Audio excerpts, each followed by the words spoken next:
이번엔 글로벌 특파원 리포트 시간입니다. 미국 현지의 생생한 분위기, 한국경제신문의 정인설 특파원과 얘기 나눠보겠습니다. 자, 7월 FOMC 회의가 진행 중인데요. 회의의 관전 포인트부터 짚어주시죠.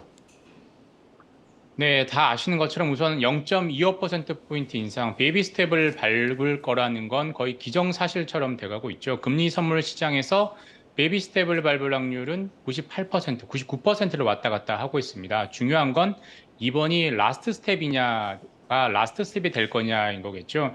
금리 선물 시장을 비롯해서 시장 참가자들은 대부분 기대를 섞어서 이번이 마지막 인상이다라고 전망을 하고 있습니다. 인플레이션이 둔화하고 있는 건 사실이기 때문입니다. 헤드라인 CPI는 3%로 떨어졌고 근원 물가도 둔화할 가능성이 큽니다. 중고차 가격이 떨어지고 있고 렌트비도 이젠 하락할 것이란 전망이 많아서인데요.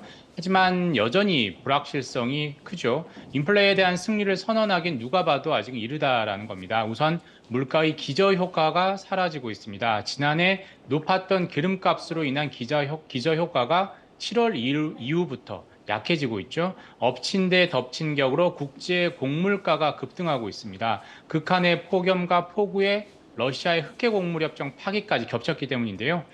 임금과 서비스 가격이 계속 올라서 또 근원 물가가 생각만큼 둔화하지 않을 것이라는 우려도 적지 않습니다.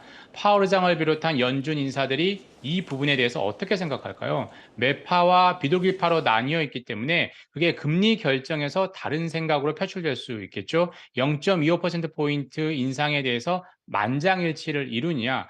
확률은 상당히 낮지만 의결권을 가진 멤버들 중 다른 결정을 하는 사람이 나오느냐가 첫 번째 관전 포인트가 될 거고요. 중요한 건 인플레와 향후 경기 전망에 관한 것입니다. 명시적으로 합의를 할 사항이 아니기 때문에 정책 결정문보다는 파월 의장의 기자회견 때 이런 부분이 나올 것으로 예상이 되는데요.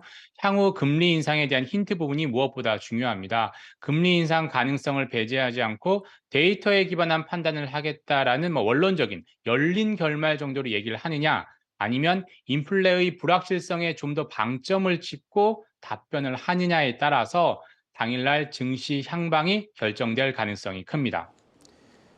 네, 말씀하신 대로 금리 인상 수위 자체보다는 확실히 파월 의장의 발언에 더 힘이 실릴 것 같고요. 자, 빅테크 기업들이 실적을 발표하고 있고 내일은 FOMC 기자회견도 나오죠. 투자자들이 체크해야 될 일정들도 짚어주시죠.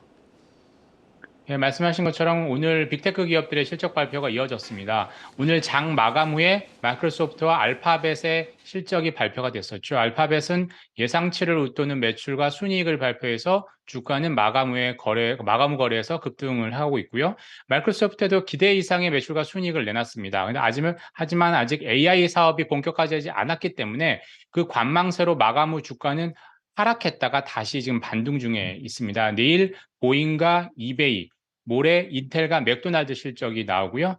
말씀하신 것처럼 당연히 미국 시간으로 내일 FOMC 결과가 가장 중요할 것 같습니다. 이어서 유럽과 일본의 통화정책 회의도 열리죠.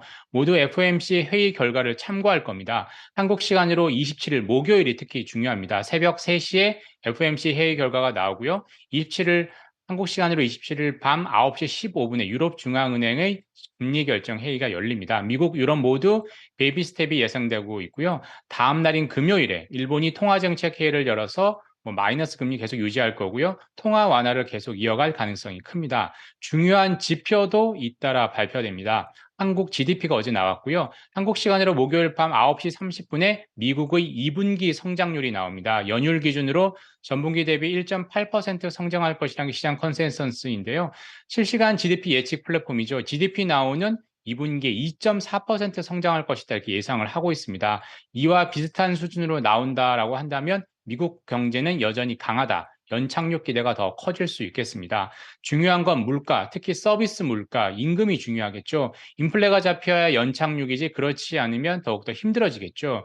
중요한 물가 지표는 한국 시간으로 금요일 28일 밤에 나옵니다. 연준이 중시하는 PC, 개인 소비 지출 물가 6월 지표가 발표되죠. 시장에선 헤드라인 물가 상승률이 3.8%에서 3.1%로 내려간다라고 지금 보고 있고요.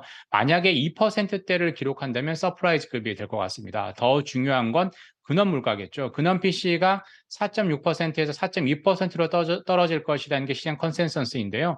6개월 이상 4.6에서 4.7 계속 박스권에서 왔다 갔다 했었는데 4.2로 떨어진다라면 막 이 박스권에서 탈출을 하게 되는 겁니다.